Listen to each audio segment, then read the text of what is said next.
For almost 25 years, James Lewis Jr. has served the citizens of the city of Charleston's District 3 on City Council. Now, he's asking citizens to give him 4 more years. I sit down exclusively with the councilman for this edition of Quintin's Close-Ups. And if you haven't already, subscribe to my YouTube channel and download my free app in your app store. James Lewis Jr., welcome back to Quintin's Close-Ups. Quintin, it's a pleasure just to be here sitting down talking with you today. Oh, I appreciate it greatly. Obviously, as many people know, you are a longtime member of the Charleston City Council, representing District 3 here in downtown Charleston and now parts of West Ashley. Who is James Lewis Jr. these days? I'm just an ordinary citizen who was elected to serve the people of this great city, and I love what I do. And the word is serve. You got to love this job in order to do it. If you don't, you would never do it. You say you love what you do. What have you done? I've served the citizen of this city. I've worked with, this is my second mayor since I've been in city council, and we've worked to try to build the city up to make it a livable city where people could live. No one city councilman does everything. It takes 7 votes to pass anything on city council. Whatever the mayor proposes or whatever any other city council person decides they want to put on the agenda, it's up to the mayor and the members of city council to pass any ordinance, anything that they want passed on city council. As you know, as you always watch Quintin's Close-Ups, I've been asking a lot of candidates recently, what is a governmental process? What is it like to be in city government? It's a pleasure to be there, to serve the citizen again of this city, to make where people live livable. You got to realize you got your federal government, you got your state government, and you got your county government, but your city government is the closest to the citizens of your city. The city government is responsible for protecting the citizens of this city with the police department, is protecting the people of the city with your fire department, your public service department. You got your sanitation department is responsible. State, national, local governments can't come in here, won't come in here and pick the garbage up. If a citizen calls and says garbage needs to be picked up, that's the responsibility of your local government, which we are, and we are here to serve the citizens of this city and to make it livable for them. You talk about garbage. I got to take you to some developing news, and you know about this. It's a headline news over the past couple of days, and this is from Chris Matter. Apparently, he is the owner of the rec room right around the corner. He says this, quote, "Come see me at rec today so I can tell you how my employee was assaulted this morning by a drunk who could barely stand up. Luckily, no one was hurt, but I'm very frustrated by my current Charleston City Council member who was the one who just sold the man a 42-ounce Ice House beer. If a bartender had done it, they would have been sued. But in Charleston, there's no law that is, about over-serving someone at a convenience store. When I tried to explain to the current city council member, who's up for re-election, that he at least has a moral obligation not to over-serve people, he said my job is to sell beer, and that the man doesn't drive, so it's okay." What is this all about, Lou? Well, that is the biggest lie that Chris could ever tell. That gentleman bought that beer, and that's still probably about 6:30 that morning. This happened between 8:30 and 9 o'clock. The understanding that I get, there are a lot of bicycles left outside the rec room at night. I was told the gentleman was trying to steal a bicycle, and him and Chris' employee got into it. But the employee was already mad because Chris had him clean up the parking lot across the street from him, which the DOT owns. All the Chris patrons park there. People walk through there day and night. Chris came up and didn't even know what was going on. Then he's going to come and accuse me of selling a drunk of beer, which was a lie. Then he tells me that we need to help clean up across the street. I said, I'm not the owner of the store. I said, you can talk to the owner of the store. He said, well, I'm going to go talk to him. I said, well, he's right there on the parking lot, our parking lot on the corner of Carolina and King. You could go and talk to him. And the owner agreed that we don't mess that lot up. It's Chris' patrons. But he was willing to help Chris keep that lot clean if that shared responsibility, if that what Chris wanted. Then he went and put all this garbage on email about me, and it's not true. He also said this too, and I want to go back to what he just said. He says if a bartender had done it, they would have been sued. But in Charleston, there's no law about overserving someone at a convenience store. What is a law? Well, this gentleman was not overserved. I've had people come in that store and they look like they're highly intoxicated. I wouldn't sell them a beer. Although that law may not apply to a person walking, I weren't aware of that law, but I wouldn't sell them something if they're highly intoxicated. So I don't know where he gets this from. Let me ask you this. If you were to be reelected on city council, would you change something or start a law making certain that no one gets served if they're intoxicated or whatnot? If the law was within the state statute, you got to realize the city council make ordinances, but no law that we put on the book, which we call an ordinance, can supersede a state law. So if the state of South Carolina said we could not sell that person that beer, or that person could be charged for buying that beer, or we could be charged for selling that beer, then we will be violating state law. But it's no law that I know of that we can't tell a person a beer. And again, I tell you, that gentleman bought that beer at 6:30 that morning, and he wasn't intoxicated. Chris goes on and says this in this Facebook post. He says this quote, "Our debate continued on, and we spoke about how the recovery room employees pick up trash daily across the street, 90% of it which comes from the convenient liquor store. And again, our current councilman stated picking up trash is not his job, and he won't tell the grown man how to act. And you just said it's not your all's trash." It's not our trash. It's not our job. If you pass that recovery room anytime evening after 12 o'clock, when Chris opens, Chris patrons park over there. The people from the convenience store don't park over there. Anyone walking down King Street, wanting to go to Meeting Street, that's what we call a cut through. People cut through there, walk through there to go through Meeting Street. So, I mean, we can't stop people from walking through there. We can't stop Chris patrons from parking over there because the property belongs to the South Carolina DOT. But that little store, or the liquor store next door, our patrons does not trashy up that lot. And he also says this too, quote, "I've already spoken to this man's boss, who promised to have a meeting with him," meaning you, but take care of your fellow citizens, Charleston. When he says fellow citizens, can you tell me how you're taking care of your citizens in District 3? I take care of my citizens by if they call and they have a complaint, I try to look into it. Whatever the issue is, I try to respond to them in a manageable amount of time. So I don't know what Chris is talking about. I am not his city councilman because he's on the east side and they have problems with him on the east side. So I don't know what he's talking about, but I have great respect for Chris. We have never had no bad words over the years, and I've known Chris probably 6 or 7 years since I've been in that store. But for some reason that morning, he was just hard on the collar, so he decided he wanted to take it out on me. Is this political, Lou? He supports my opponent, Jason's Taylor, so I guess maybe it might be political because he wants to see Jason win. That's the only thing I can think about. And speaking of Mr. Taylor, I know when I talk with him and the other opponents in this race, they complain about the lack of communication coming from you. How do you communicate with your citizens, Lou? I got 6 neighborhood organizations in my district. I go to every meeting, just about. I miss a meeting here and there, but mostly I try to go to the monthly meetings.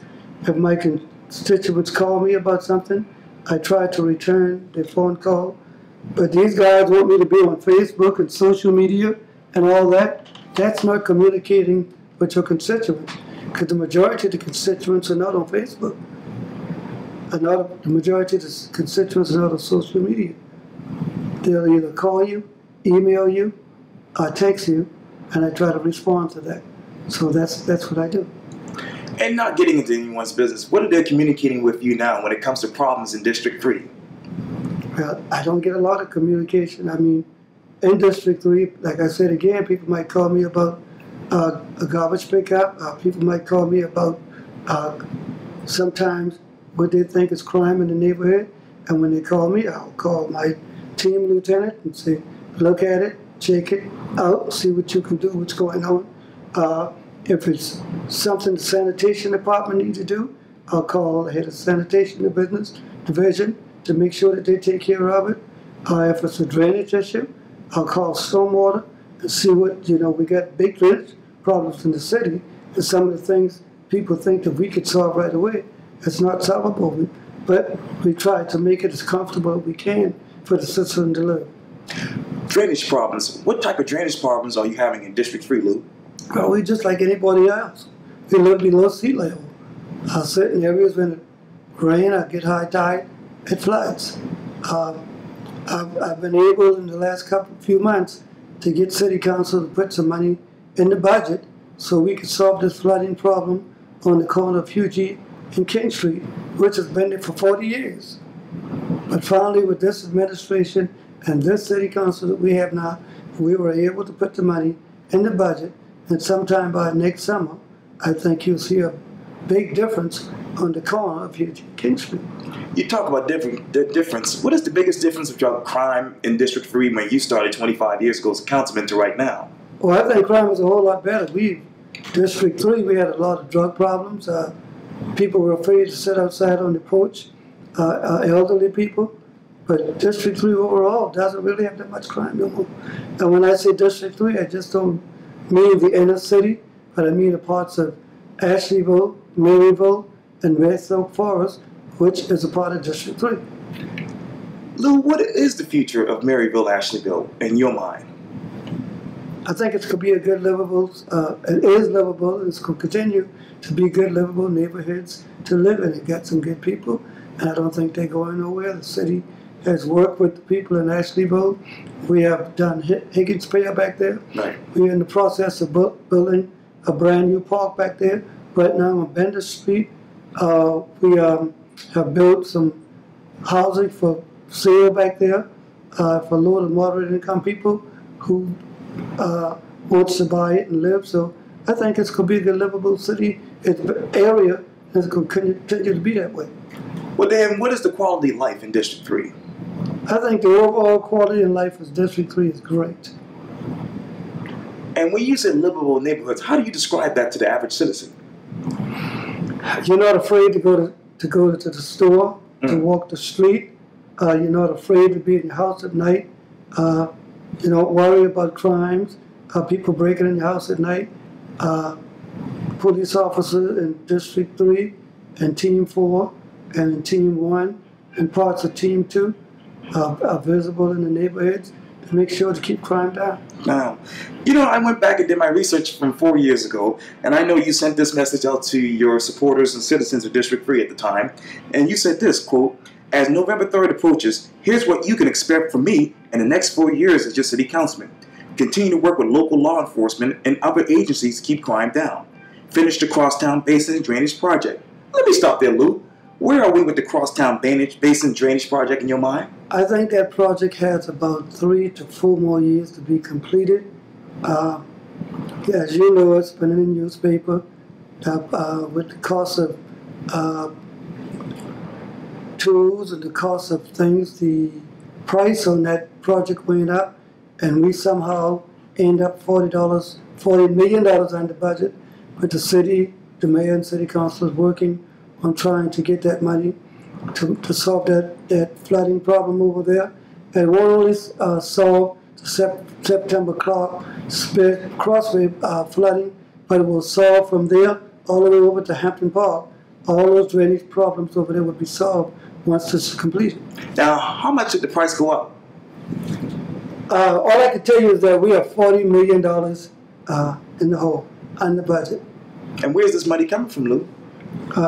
We hope not to take it all out to drainage fund. We have applied to the federal and state government to help us with some of the monies, and hopefully we can get it. How much money is in that drainage fund? I can't tell you exactly out of my head what's left in the drainage fund, because they use the drainage fund on different projects. How many projects are you talking? And the drainage? Yes, sir, in the drainage fund? It's across the city. It's at Market Street, South Battery, downtown, Project West Ashley. Okay. I just can't tell you exactly which one they're working on from day to day. Now, how much money was in the drainage fund before? Each year we put a certain amount of money in the drainage fund, and I don't want to give you a figure that I don't have in my head right now. Okay. Let me go back to what you said earlier as far as your expectations from you, meaning that you are on city council now after being re-elected. You also said that you want to expand the successful street sweeping program to include the rest of the city of Charleston residents. How's that sweeping program going in District 3? Our street sweeping program is going well, not only in District 3. It's going good. It could be better. A lot of more neighborhoods want it. They just hadn't gotten it yet. And people got to realize that if they get it in the neighborhood, that they have to move their cars at a certain time of the month so the street sweeper could sweep the street. We started this project downtown when I used to represent the neighborhood south of Calhoun Street. Right. And it turned out to be successful. We did it as a pilot program, but it's working now across the city, and hopefully one day all neighborhoods would have it. Let me talk to you also about this. You also said this too. Created affordable quality housing for Charleston residents. How does affordable quality housing look right now in District 3? Well, it's looking good. It could be better. The city of Charleston is steady working on affordable housing on a day-to-day basis with Gianna Johnson's department. But as you know, the cost of property and the cost of land have gone up since developers see that they can make more money renting to the college students, and instead of the college building student housing, years ago, students who were living in these neighborhoods, and as long as they continue to live in these neighborhoods and developers can get the money that they want, I just don't see the cost of housing going down. So it's very difficult to build housing for working people, especially those people working in the service industry in the city of Charleston. Now, what is the typical price for property and land in that area? That's a question I can't answer. I can tell you right now. I had an appraisal done on my house, and I bought this house, about 28 years ago for $18,000. Wow. It appraised for over $450,000. Wow. And one of the appraisers told me the dirt, just the dirt, if nothing was here, just the dirt is worth $100,000. I mean, over $100,000. So you just don't know. You talked earlier about the service industry. Where are you with workforce housing, Lou? But we are pushing for workforce housing for working people. But workforce housing is not for low to moderate income people. The definition they got for workforce housing is like for some of the baby boomers. Workforce housing can cost you $1,500 to $2,000, $2,500 a month. But to build housing for low to moderate income working people is very difficult. Why is it difficult in 2019? Because of the cost of the land. And when you look around District 3, how much land is left for housing and other development in your mind? On the peninsula, we don't really have any housing really left except the housing on the Cooper River Bridge site, where hopefully we'll get about 150 to 200 units over there one day. We are working to build some low to moderate income housing for seniors and working people behind 700 King Street. Oh, yeah. We are looking to build some behind Joseph Floyd Manor. Right. We have some land that was given to us because the developers didn't want to build housing, affordable housing for people, so they, under this fee and loop program that the city have, they give us the property, so we have to build housing ourselves. And we also have some vacant land west of the Ashley, and hopefully one day we'll start building housing over there for working people. Now, I know, Lou, you talked earlier about the developers. If a developer were to come into District 3 right now and build a certain property, how much percent of the money they make would you want them to bring back into the community to help projects in this community? Well, here again, the city has a program called Fee and Lieu. One time when a developer built large projects like you see on Meeting Street, on the corner of Spring and King Street, they had to set aside 15% of whatever they built for rent for low to moderate income people. A lot of developers didn't want that. So the Community Development Committee, which is comprised of myself, Councilmember Waring, Councilmember Gregory, and Councilmember Mitchell, right, and Councilmember White, along with the mayor and Mr. Johnson, we came up with this fee in lieu part. And some developers like to give the fee in lieu, which they'll give you a certain amount of money, and the city would just have to buy the property and build it yourself. And that's what we did with these housing for first-time home buyers that we built in Ashleyville. We got it from the fee in lieu. Gentrification. How do you talk to an average citizen about that now? Well, gentrification has been here since I've been born. And it's going to always be here as long as we live. I don't think nobody have a definition for that. Because the have, you ever seen that movie, The Have and the Have-Nots? The have-nots is the working people, the people that's keeping this city going. I just can't afford to live here. The haves are the big developers and the people from Wall Street who's coming to Charleston and buying up Charleston and making the land so unaffordable that we just can't buy it. We can't build houses there. And that's what it is. Who's keeping District 3 strong? District 3 strong is the people live in District 3. Now, let me get back to you, Lou. Obviously, like I indicated, you've been in office since 1995. And now you're coming up against, as some people have told me, a political fight for your life. Why has it gotten to this far in your mind? I don't call it a political fight for my life. Both gentlemen, both Jasons downtown, have talked to me about running. It's not my seat. I don't want District 3 seat on City Council. The seats belong to the citizens of this district. And if they see fit to re-elect me, I will serve them for another 4 years.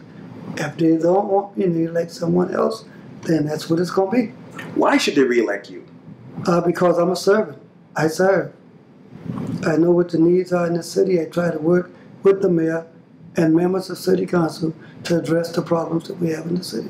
What will be the needs for District 3 in the next 4 years if you're re-elected?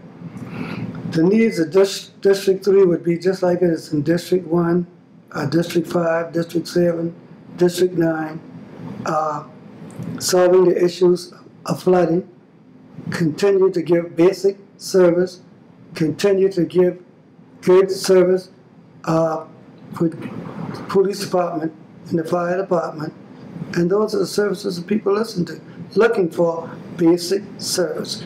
If you continue to give basic service, where people could live what we all call that quality of life, that's what people are looking for.